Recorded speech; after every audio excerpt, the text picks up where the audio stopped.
সালামুন আলাইকুম রব্বি আউযু বিকা মিন হামাযাতিশ শায়াতিন ওয়া আউযু বিকা রব্বি আইয়াহদুরুন রব্বি ইশরাহ লি সাদরি ওয়া ইয়াসসির লি আমরি ওয়াহলুল উকদাতাম মিন লিসানি ইয়াফকাহু কাওলি। আজকে আহলে হাদিসের এক ভাইয়ের সাথে আমাদের নামাজ নিয়ে বাহাস হওয়ার কথা ছিল। তাকে নক দেওয়া হয়েছে, তার সাথে কথা হয়েছে আরও প্রায় 2-3 ঘন্টা আগে, কিন্তু কোনো এক অজ্ঞাত কারণে তিনি এখনো জয়েন করতে পারছেন না। আমরা প্রতিদিনের মতো একটা সূরা পড়ার চেষ্টা করি, শেখার চেষ্টা করি আল্লাহর বাণী। আপনি শত শত হাদিস পড়তে পারেন, ইজমা কিয়াসের বই পড়তে পারেন, কিন্তু কোরআনের একটা সূরায় আপনি যে নূর পাবেন, যে কমপ্লিট গোছানো একটা মেসেজ পাবেন, সেটা আমার মনে হয় যে মুনতাখাবে হাদিস বা ফাজালে আমল এই সমস্ত বইয়ের পুরো বই পড়েও আপনি ততটা নূর হাসিল করতে পারবেন না। আমরা সূরা মাআরিজ পড়ার চেষ্টা করব। এটা হচ্ছে কোরআনের ৭০ নম্বর সূরা। আল্লাহ প্রথমে বলছেন যে প্রশ্নকারী সেই আযাব সম্পর্কে প্রশ্ন করল যা অবশ্যই সংঘটিত হবে। কোন এক প্রশ্নকারী আযাব সম্পর্কে প্রশ্ন করেছে, আল্লাহ তার উত্তর দিচ্ছেন। আমরা কোরআনে প্রায় দেখি এরকম যে কেউ কোনো প্রশ্ন করেছে, তারা তোমাকে জিজ্ঞেস করে হায়েস কি জিনিস, আহিল্লা কি জিনিস, আসহাবে কাহাফের সেই মানুষদের সম্পর্কে জিজ্ঞেস করে, নারীদের ইদ্যত সম্পর্কে জিজ্ঞেস করে, কিয়ামত সম্পর্কে জিজ্ঞেস করে। যত কিছু জিজ্ঞেস করে তার উত্তর কিন্তু কোরআনের মাধ্যমেই আল্লাহ জানিয়ে দেন। তারপরও কিছু অশিক্ষিত মূর্খ আছে, তারা মনে করে যে না, নবী নিজে নিজে বুখারী তিরমিজির হাদিসের কিতাবে যেমনটা উল্লেখ আছে সেগুলো বলতেন, মন গড়া, যা কোরআনের সাথে পুরোপুরি সাংঘর্ষিক। কোরআনে মানুষ যা প্রশ্ন করেছে আল্লাহ নিজেই তার উত্তর নবীকে এই ওহির মাধ্যমে জানিয়ে দিচ্ছেন, এবং সেই ওহি সংরক্ষণের দায়িত্ব আল্লাহ নিজেই নিয়েছেন। সূরা হিজর আয়াত ৯। তো আল্লাহ এখানে উত্তর দিচ্ছেন, প্রশ্নকারী সেই আযাব সম্পর্কে প্রশ্ন করল যা অবশ্যই সংঘটিত হবে কাফিরদের উপরে। তো এই আযাব হবে কাফিরদের উপরে। কাফির বলতেই আমরা মনে করি যে হিন্দু বৌদ্ধ না, মুসলিম নাম ধারণ করেও মানুষ কাফির হতে পারে যদি আল্লাহর আয়াত অবজ্ঞা করে, যদি আল্লাহর আয়াতকে পরিপূর্ণ মনে না করে, উপেক্ষা করে, অস্বীকার করে, গোপন করে, যাই করুক না কেন সে কাফির হিসেবে পরিগণিত হবে। এবং সেই কাফিরদের উপর যে আযাব বা শাস্তি আসবে তা প্রতিরোধ করার কেউ নেই। ৩ আয়াত আল্লাহর পক্ষ থেকে, যিনি মাআরিজের অধিকারী। মাআরিজ অর্থ সিঁড়ি বা সোপান বা ধাপ বা স্তর, আপনি যে কোনো একটা অর্থ নিতে পারেন। ৪ ফেরেশতাগণ ও রূহ আল্লাহর পানে ঊর্ধ্বগামী হয় এমন এক দিনে যার পরিমাণ তোমাদের দুনিয়ার হিসেবে ৫০,০০০ বছর। তাহলে এই যে কয়েকদিন আগে আমাদের সাথে এক আহলে হাদিস এসেছিল, সে এই ৬ দিনে সৃষ্টি করেছে। দিন বলতে আমরা বুঝিয়েছি যে না, এই পৃথিবীর যে দিন আমরা যা বুঝি সূর্যের ভিত্তিতে, সেই দিন আসলে আল্লাহর হিসেবের দিন এক নয়।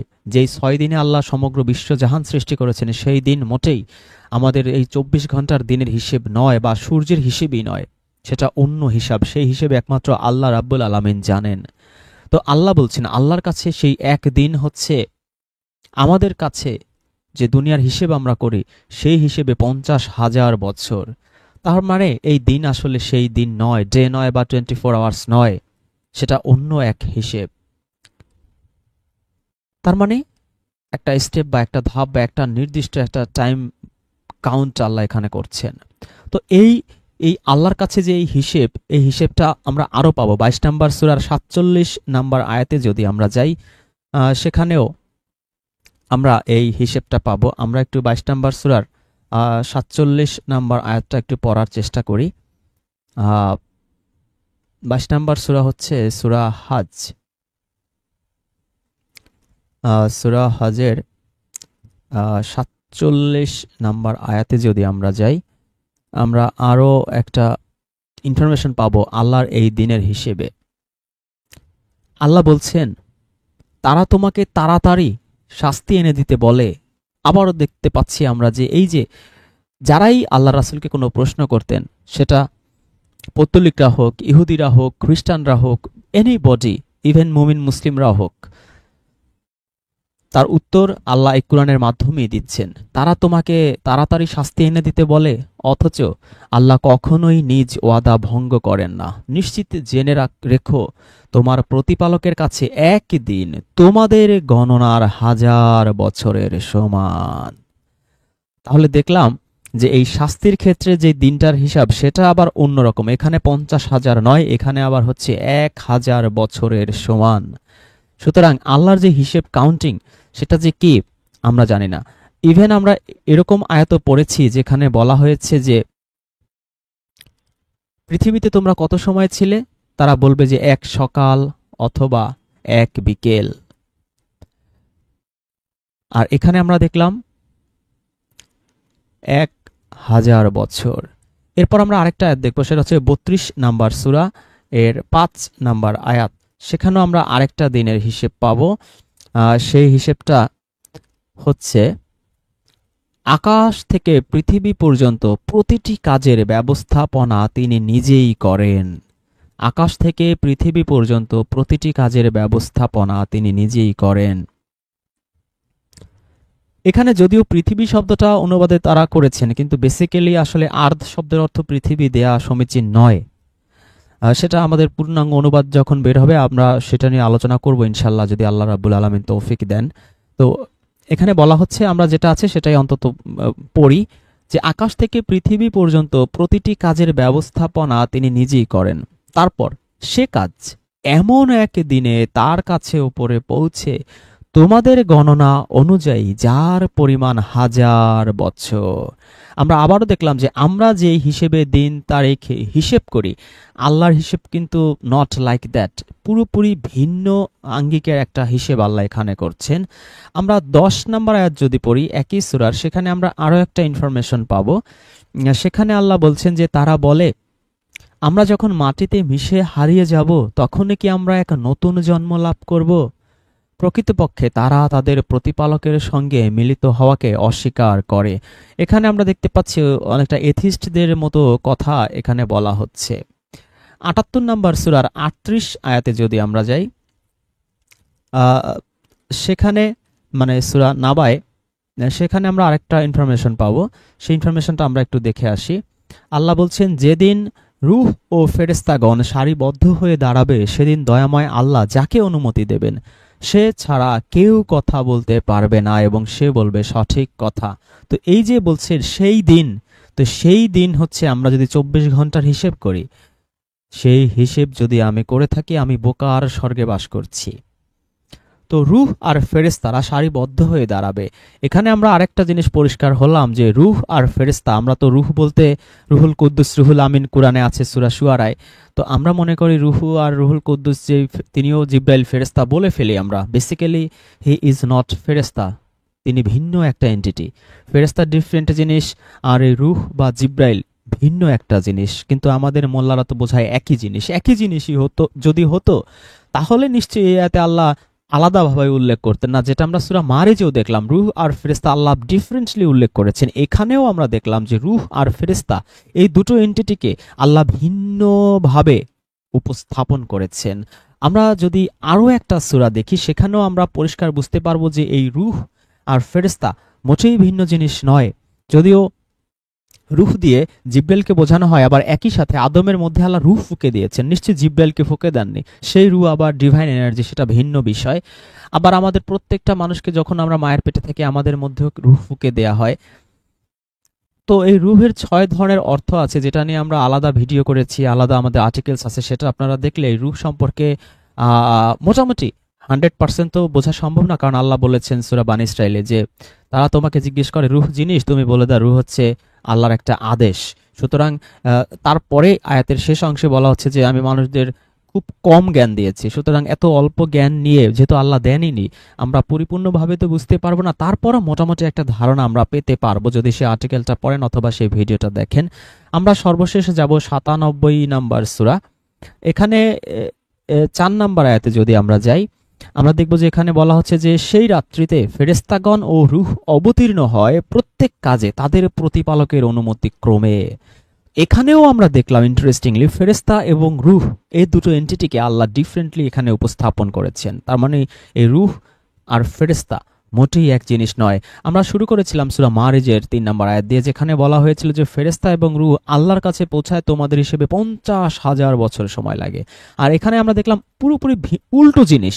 ওখানে আল্লাহর কাছে ঊর্ধ্বে ওঠে, আর এখানে হচ্ছে নাজিল হয়, অবতীর্ণ হয়, নিচে নামে। তো দুটো বিপরীত জিনিস আমরা এই সূরা কাদর এবং সূরা মারিজের এই ৪ নম্বর আয়াতে দেখতে পেলাম। তো আমরা আবার সূরা মারিজে ফিরে যাই। সূরা মারিজের ৪ নম্বর আয়াত, এখানে আমরা পড়ছিলাম যে ফেরেশতাগণ ও রূহ আল্লাহর পানে ঊর্ধ্বগামী হয় এমন এক দিনে যার পরিমাণ তোমাদের দুনিয়ার হিসেবে ৫০,০০০ বছর। আশা করি আমরা যে হিসেবে দিন তারিখ সন মাস বছর গণনা করি এবং আল্লাহর যে হিসেব তা যে পুরোপুরি ভিন্ন জিনিস, ডিফারেন্ট জিনিস, সেটা উপলব্ধি করতে পেরেছি। একই সাথে রূহ আর ফেরেশতা এ দুটোও যে ভিন্ন জিনিস, সেটাও আমরা উপলব্ধি করতে পেরেছি। আচ্ছা, আমরা ৪টা আয়াত পড়েছিলাম যে আসলে ফেরেশতা এবং রূহ যে ডিফারেন্ট জিনিস, সেটা আমরা বোঝার চেষ্টা করেছিলাম যে ফেরেশতা এবং রূহ এক জিনিস নয়। এবং আমরা এর রেফারেন্স দেখেছিলাম ২২ নম্বর সূরা হাজের ৪৭ আয়াত। সেখানে আমরা দেখেছিলাম যে এই যে বছরের বিষয়টা, যে আমরা যাকে দিন বা মাস বা বছর হিসেবে যে কাউন্টটা করি, এই কাউন্টটা আসলে আমাদের হিসেবের সাথে আল্লাহর হিসেবের অনেক ডিফারেন্স আছে। আমরা যখন মৃত্যুবরণ করব বা হাসরের মাঠে যখন আমাদের ওঠানো হবে, তখন আমাদের জিজ্ঞেস করা হবে যে তোমরা কতদিন ছিলে পৃথিবীতে। আমরা বলবো এক সকাল অথবা এক বিকেল, মানে খুবই অল্প সময় আমাদের কাছে। আমরা হয়তো ৬০, ৭০, ৮০ বছর, যত বছরই বাঁচি না কেন, তখন আমাদের কাছে সেই আখিরাতের হিসেবে ২-১ ঘন্টার বেশি মনে হবে না।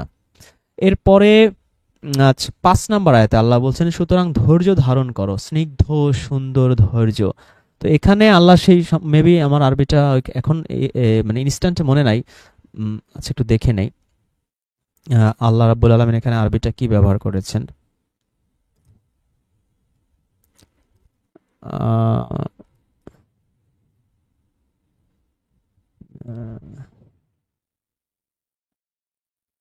জামিল জামিল জামিলা ব্যবহার করছেন। তো এখানে জামিল বা জামিলা, এটা এটা এটা মানে হচ্ছে সুন্দর। তো আল্লাহ এখানে অনেক মেয়েদের নাম থাকে জামিলা, আর পুরুষ আমাদের তো জামিল ভাই আছেন, এই পুরুষ বাচ্চা হচ্ছে জামিল আর স্ত্রী বাচ্চা হচ্ছে জামিলা। তো এই জামিল মানে হচ্ছে সুন্দর। তো আল্লাহ বলছেন যে তুমি জামিলা ধৈর্য ধারণ করো, সাবরান জামিলা, ফাসবির সাবরান জামিলা। তো এখন এর অনুবাদটা কি হইতে পারে, যে তুমি এমন ধৈর্য ধরো যেটা হবে সুন্দর ধৈর্য, সুন্দর স্নিগ্ধ মনোরম সৌন্দর্যময় একটা ধৈর্য। মানে ধৈর্যটাকেও আল্লাহ এখানে জামিলা ধৈর্য বলছেন, সাবরান জামিলা বলছেন। তো এটার আসলে চমৎকার বাংলা আসলে সম্ভব নাই, আরবিটা এত সুন্দর করে আল্লাহ বলছেন যে সাবরান জামিলা।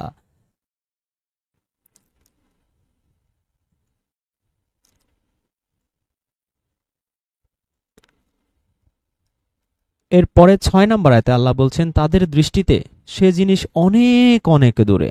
মানে যেই দিন আসলে এই যে আমাদের যেই প্রশ্নটা করেছিল এই সূরার প্রথমে যেই প্রশ্নটা দিয়ে শুরু হয়েছে, যে প্রশ্নকারী সেই আযাব সম্পর্কে প্রশ্ন করলো, তো সেই আযাবটা আসলে আমাদের কাছে মনে হয় কত দেরি, কবে সেই ইমাম মেহেদী আসবে, কবে সেই দাজ্জাল আসবে, ঈসা নবী আসবে, হিন্দুদের সাথে গাজওয়ায় হিন্দ হবে, ফোরাত নদীর ওইখানে স্বর্ণের পাহাড় জেগে উঠবে।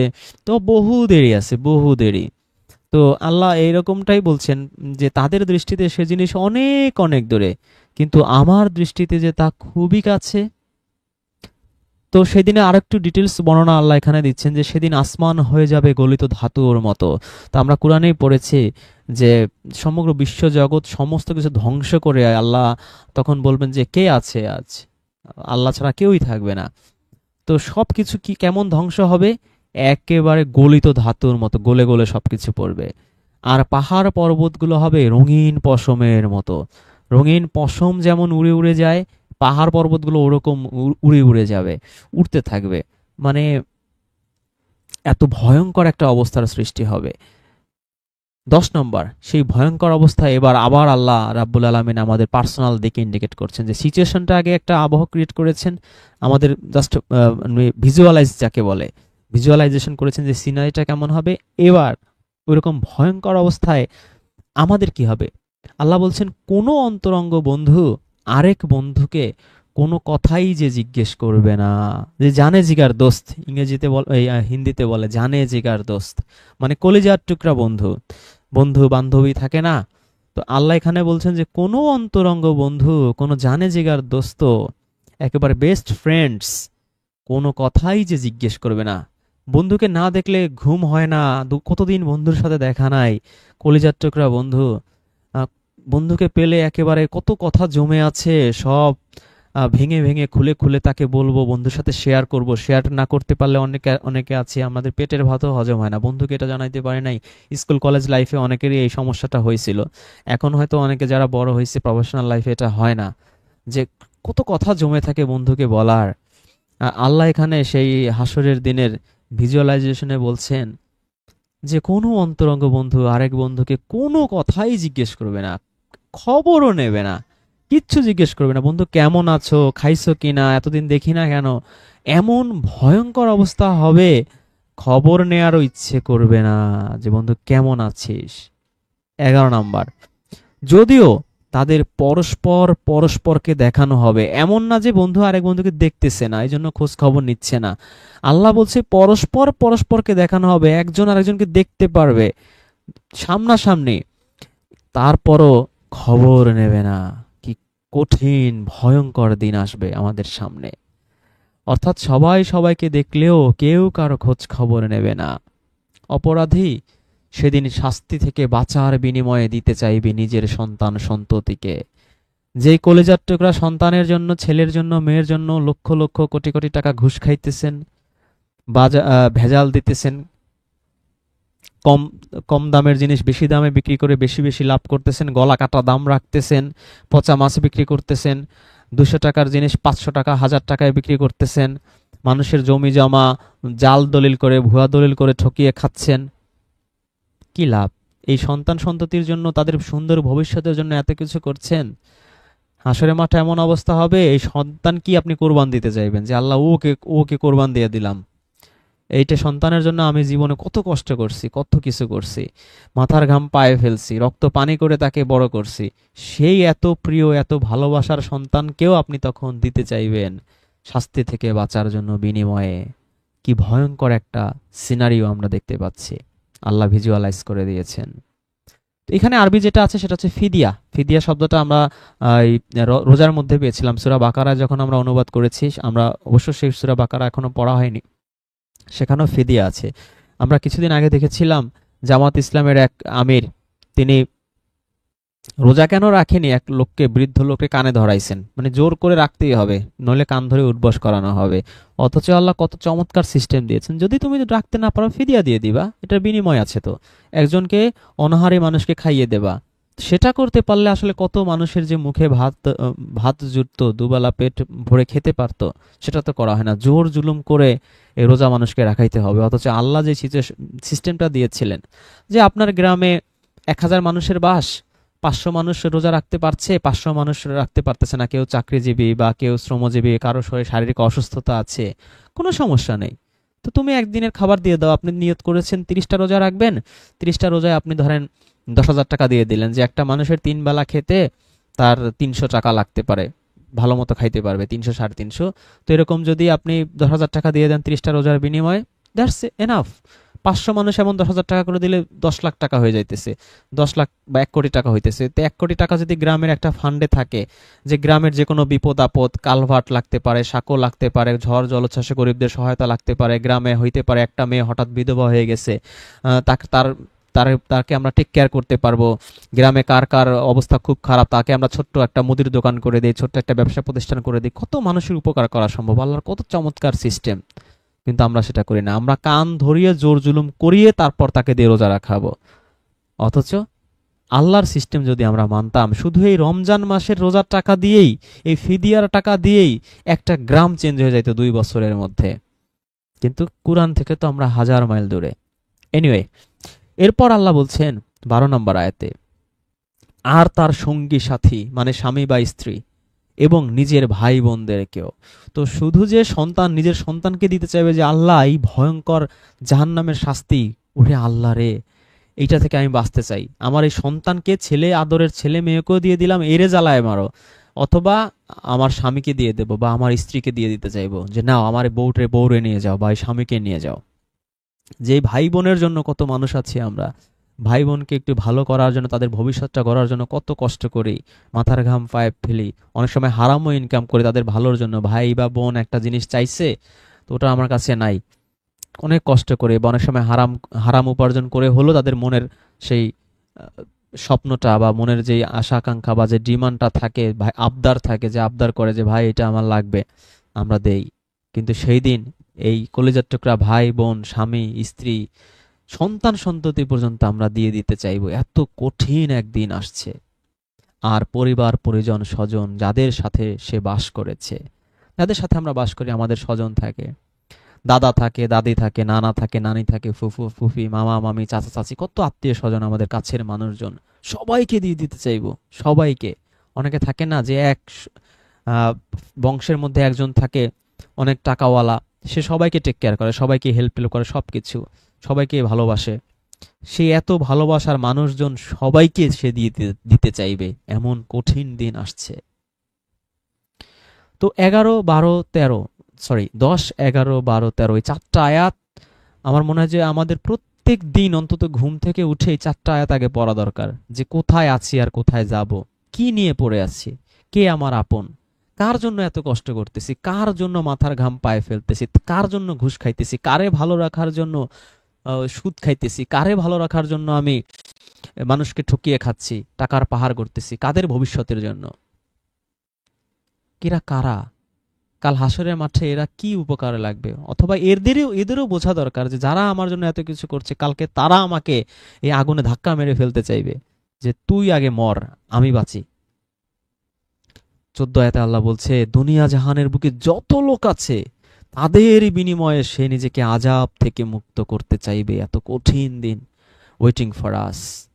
আল্লাহ জবাব নিজেই দিচ্ছেন, না, কখনো তা হবে না। নিঃসন্দেহে তা তো এক ভয়ানক জাহান্নামের জ্বলন্ত অগ্নিশিখা, দেহের চামড়া ঝলসে তুলে ফেলবে। কখনো তা হবে না, নিঃসন্দেহে তা তো এক ভয়ানক জাহান্নামের জ্বলন্ত অগ্নিশিখা, দেহের চামড়া ঝলসে তুলে ফেলবে। জাহান্নামের আগুনের শিখা তাদের ডাকতে থাকবে। কাদের ডাকবে? যে কোরআনের সত্যকে এড়িয়ে পিঠ ফিরিয়ে চলে গিয়েছিল, মুখ ফিরিয়ে নিয়েছিল। কোরআন দিয়ে ডাকি, শোনে না, এই তোমরা পথভ্রষ্ট, তোমরা আহলে কোরআন, অথচ কোরআনের কথা বলি, শুনবে না। কি তোমরা এত ভয় ভয় দেখাও? নামাজ পড়বো, সব গুনাহ ঝরে ঝরে পড়ে যাবে। দুর্নীতি করব, চেয়ারম্যান হব, এমপি হব, 1000 কোটি টাকা মানুষের টাকা লুটপাট করে ঘুষ খেয়ে সুইস ব্যাংকে জমা করব, সমস্যা কি? হজ করে আসব, সব পাপ হাজরে অসৎ পাথর চুষে নেবে। প্রতিদিন ঘুমানোর আগে দুরূদ শরীফ পড়ব, রাসূলের সুপারিশ ফরজ হয়ে যাবে, তিনি সুপারিশ করে আমাকে নিয়ে যাবেন। দাড়ি রাখবো বড় বড়, দাড়ি দেখেই আমাকে রাসূল চিনতে পারবে, আমাকে নিয়ে জাহান্নাম থেকে আমাকে পার করে তরিয়ে নিয়ে যাবে। তোমরা কোরআন যারা পড়ো কি বলো, কোনো সুপারিশ নাই, নবী রাসূল আমাদের চিনবে না, সব আবোল তাবোল কথাবার্তা, শুনবো না তোমাদের কথা, মুখ ফিরিয়ে চলে যায়। 18 আয়াতে আল্লাহ বলছেন, এবং অর্থ সম্পদ সঞ্চয় করেছিল, অতঃপর তা সযত্নে সংরক্ষণ করে আগলে রেখেছিল। এই যে যাদের জন্য এত কিছু, কোরআন থেকে আমরা যখন বলবো যে কোনো সম্পদ রাখা যাবে না, প্রয়োজনের অতিরিক্ত সব দান করে দিতে হবে, এটাই হচ্ছে মুত্তাকি। উঠাক ব্যাঠাক করে দাড়ি টুপি জুব্বা পরে হাত মোজা পা মোজা পরে জাহান্নাম থেকে বাঁচা যাবে না। 2.5% দিয়ে দিবেন, বাকি সম্পদ সব হালাল হয়ে যাবে, হবে না। তারা বলবে না হবে, হুজুররা তো বলছে হবে, সব রাখতে পারবো, শুধু 2.5% জাকাত দিলেই হবে। বছর শেষে ওই 200 টাকা দামের শাড়ি আর লুঙ্গি গ্রামে গিয়ে দিয়ে আসবো, বাস সব ঝামেলা শেষ, বাকি সব টাকা পবিত্র হয়ে যাবে, সব টাকা হালাল হয়ে যাবে। না, এত সহজ না। কোরআনে বলছে অর্থ সম্পদ সঞ্চয় করেছিল, অতঃপর তা সযত্নে সংরক্ষণ করে আগলে রেখেছিল। আগলে রাখুন, কোনো সমস্যা নেই। 19 আয়াতে আল্লাহ বলছেন, নিঃসন্দেহে মানুষকে সৃষ্টি করা হয়েছে খুবই অস্থির মনা, অধৈর্য করে। প্রত্যেক হিউম্যান বিইং হচ্ছে অস্থির। যখন তাকে দুঃখ কষ্ট বিপদে স্পর্শ করে তখন সে অত্যন্ত অস্থির, অতিমাত্রায় উৎকণ্ঠিত হয়ে ঘাবড়ে যায়। একটু বিপদে পড়লেই মাথা নষ্ট, এই মাজারে দৌড়ায়, এই মসজিদে যেয়ে পড়ে থাকে, এইবার আল্লাহকে দরকার, বাকি সময় আর আল্লাহর কোনো খোঁজ খবরে রাখে না। আর যখন তাকে সুখ স্বাচ্ছন্দ্য কল্যাণ স্পর্শ করে তখন সে হয়ে পড়ে অতিশয় কৃপণ। যখন আবার টাকার মুখ দেখে তখন আর গরিব মানুষের খবর নাই, ওই গরিবের রক্ত চুষে তার খাইতে হবে। তখন আর সাধারণ মানুষের বেল নাই। সে যখন উপকারের জন্য আসে, ঠিক আছে রহিমউদ্দিন, তোমার পোলার চাকরির লেগে আইসো, কোনো সমস্যা নাই, 10 লাখ টাকা ম্যানেজ করো, 20 লাখ টাকা ম্যানেজ করো, তখন এইরকম হয়ে যায়। সুখ স্বাচ্ছন্দ্য যখন আসে তখন আর তাকে দেবে তো ভালো, উল্টো তারটা কিভাবে চুষে নেবে সেই ধান্দায় থাকে। কিন্তু সবাই এরকম না। বাইশায়াতে আল্লাহ বলছে, তবে আল্লাহ ও তার কুরআনের সাথে সংযোগ স্থাপনকারীরা এরকম নয়।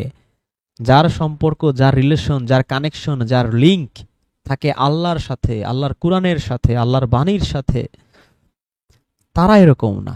তারা সকালে সন্ধ্যায় প্রতিদিন এই কুরআন পড়ে, সকালে পড়ে, সারাদিন এই কোরআনের আয়াতগুলো তার মাথায় ঘুরতে থাকে, সন্ধ্যায় পড়ে, সারা রাত তাই কোরআনের আয়াতগুলো মাথায় ঘুরতে থাকে। কোনো একটা হারাম করতে গেলে এই আয়াত তার জিকির হয়ে যায়, ব্রেনে চমকায় ওঠে যে কি করতেছি, অমুক সূরার অমুক আয়াতে তো আল্লাহ এটা হারাম করছে, এটা করা যাবে না। এই যারা এই কোরআনের সাথে, আল্লাহর সাথে এই রিলেশন রাখবে, সম্পর্ক রাখবে, কানেকশন রাখবে, তারা এরকম হবে না।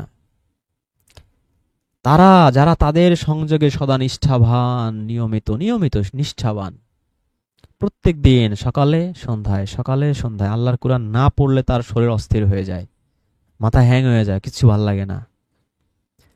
যাদের ধন সম্পদে নির্দিষ্ট হক, ন্যায্য অধিকার আছে, সে মনে করে না যে এই ধন সম্পদ আমার আত্মীয় স্বজন, গরিব দুঃখীকে দিয়ে দিতে হবে, মানে এমনি তাকে আল্লাহর রাস্তায় দান করতেছি না। সে মনে করে এটা আমার সম্পদ না, এই আমার প্রয়োজনে অতিরিক্ত যেটা আছে এটা আসলে ওই গরিব আত্মীয়র, ওই গরিব এতিম ছেলেটার, ওই প্রতিবেশী যে অসহায়, এটা তাদের টাকা, আমি আটকে রাখছি, তাদের হক, এটা আমার না, এটা তাদের হক আমার কাছে আটকে আছে, এটা তাদের অধিকার।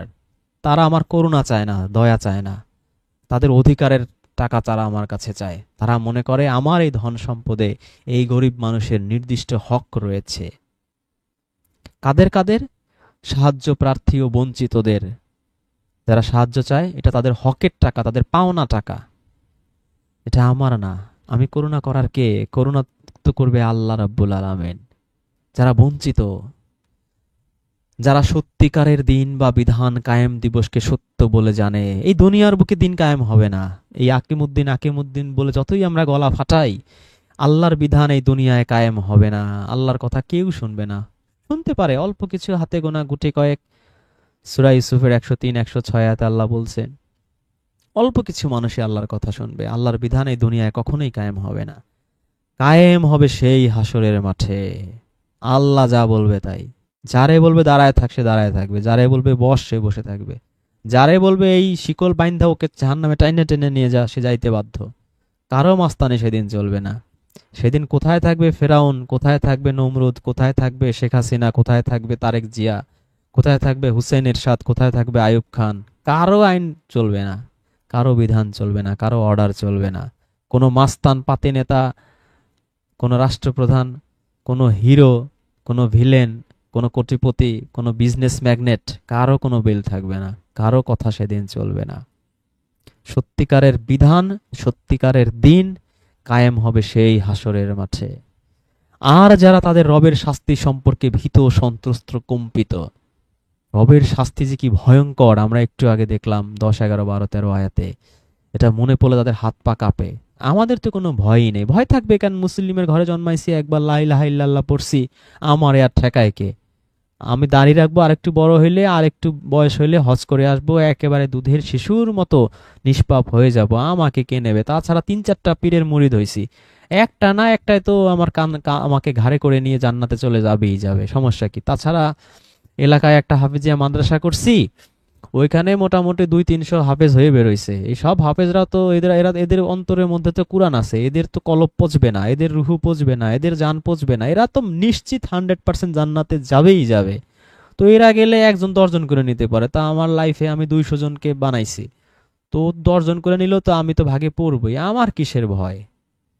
আমার কোনো ভয় নাই, ভীত সন্ত্রস্ত আমি কেন হব?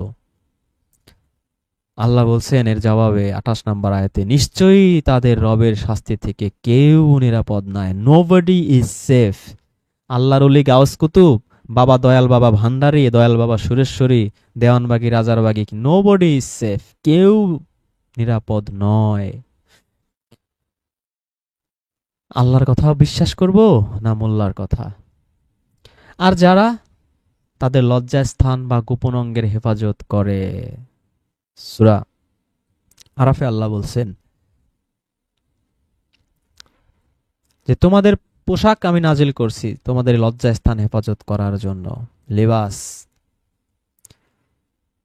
শয়তান তোমাদের পিতামাতার পোশাক টেনে নিয়েছিল, তাদের লজ্জাস্থান ওপেন করে দিয়েছিল, তো এই লজ্জাস্থান আমরা যেন হেফাজত করি। বোরখা পরে কি হেফাজত করা যায় যদি অন্তরে আল্লাহর তাকওয়া না থাকে?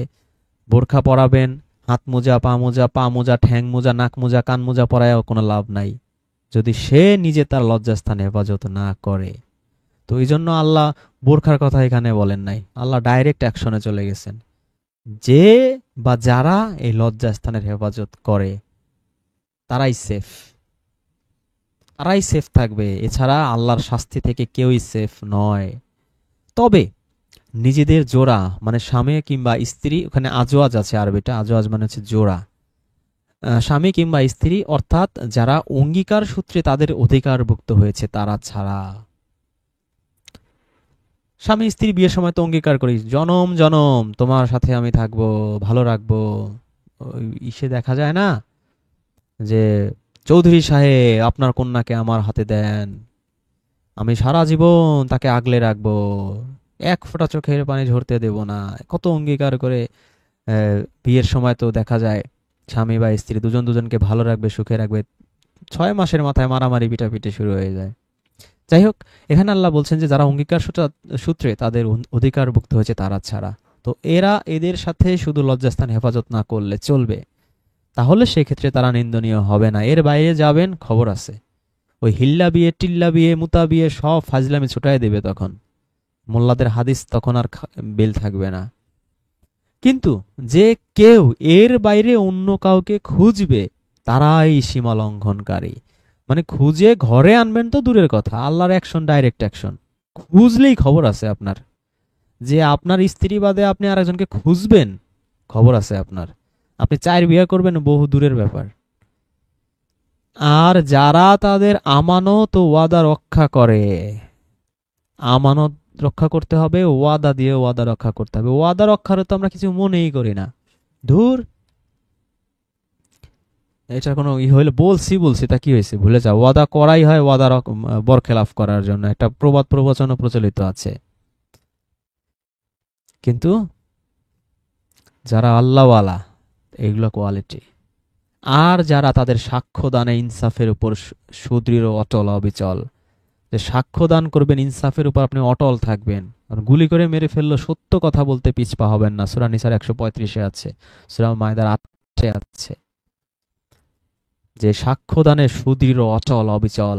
আমরা তো আদালতে গিয়ে মিথ্যা মিথ্যা সাক্ষ্য দিয়ে আসি। আদালত তো দূরের কথা, এলাকার সালিশিতেও হলো, তো গ্রামের সালিশিতেও দেখা যায় একেবারে চোখের উপরে চোখ উল্টে মিথ্যা কথা বলে আসে।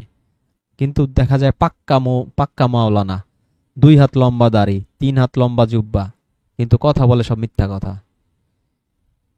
আর নিজেদের সংযোগে হাফেজ, হাফেজ মানে হচ্ছে যত্নবান বা সংরক্ষক বা হেফাজতকারী, তারা তাদের সংযোগে যত্নবান। আমি সন্ধ্যাবেলায় আল্লাহর কুরআনের সাথে সংযোগ স্থাপন করতেছি, ওই কি পড়তেছি নিজের মাথায় কাজ করে না, আমার কোনো কেয়ার নাই, কোনো যত্ন নাই, আমার কোনো কনসেন্ট্রেশন নাই, পড়তেছি জাস্ট, আল্লাহ বলছে সকাল সন্ধ্যা এই পড়তে বা ওহির কাছে আসতে বা কোরআনের কাছে আসতে, ওই জাস্ট পড়তেছি, কিন্তু আমি যে যত্নশীল হওয়া, অ্যাটেন্টিভ হওয়া, কনসেন্ট্রেশন দেয়া, সেটা আমার মধ্যে নাই, তাহলেও হবে না। এইটাই আপনাকে অবশ্যই কনসেন্ট্রেশন থাকতে হবে আপনার এটার মধ্যে। তারাই হবে জান্নাতে সম্মানিত, মর্যাদাবান। এই যে এতক্ষণ যে কোয়ালিটিগুলো বলা হলো, এই কয়টা যদি আপনার মধ্যে থাকে, আপনি জান্নাতে সম্মানিত হবেন, মর্যাদাবান হবেন। এ পর্যন্ত আজকে থাক, অনেক হয়ে গেল।